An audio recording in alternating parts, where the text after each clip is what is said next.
Hello and welcome to the channel. My name is Peter. And you might be wondering, how does a simple little series of articles intended to explain some of the rules arrive at explaining about membership? Well, it is because the local rule prohibiting disqualification of 7-year-olds would have been a response to declining membership. It would have been a participation initiative. So what actually influences membership? I'm not quite sure they thought it all through. It's all here in the text of the article, so I'm going to be just basically reading it to you. After a few decades of observing this, here are two main factors that I've gathered. First is the phases that a swimmer passes through determines where the dropout rate is highest. And second, the motives behind why they are swimming determines the overall size of the membership. So see if you agree. First to these phases. Swimmers pass through three main phases. The first is about fun. You know how it is. You can get a young child to do anything that it enjoys. Try getting them to do anything that they do not enjoy. The second phase is by far the largest one numerically, and that is social. They'll tolerate a lot of what they don't really like doing, provided they are in the company of their friends. Then the third phase is competitive.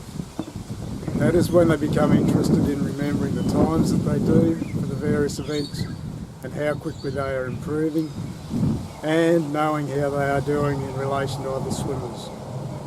The ages at which these transitions occur are individual. The point is that most people remain in their social phase, so only a minority progress on to become what we'd call competitive. This is where the greatest so-called decline in membership occurs. It is real. I said so-called. It is real. Once instinct and hormones begin to exert their forces and friends begin to drop out, the rest quickly follow. Due to these influences, the dropout rate occurs about above age 11, not amongst novices due to the occasional disqualification. Now to the second factor, which I've labelled the motives, and now it becomes more murky.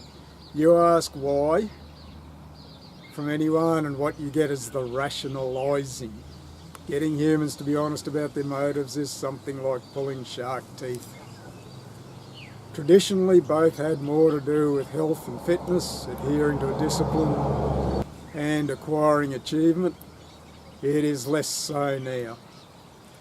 There was a time when there was only morning training. Then the advent of two-income families required ways to care for the children in the afternoons. And I could tell a distressing story that's too long to recount here about that.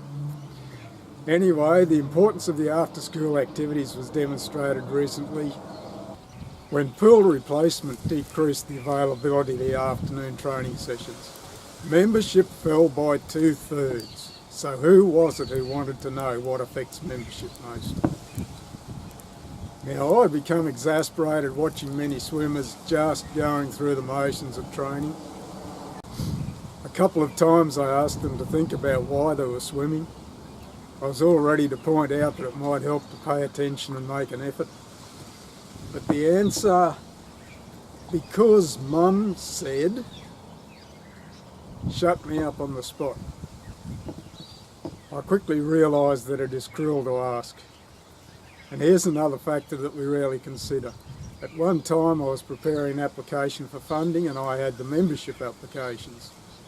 I noticed that about 1/3 had cited some kind of medical condition, and most of those were for asthma. They would be swimming on a doctor's advice. So we can take that into account next time we think that it's all competitive. Anyone who says that it is all about Olympic gold medals is only identifying a very small proportion of the motives.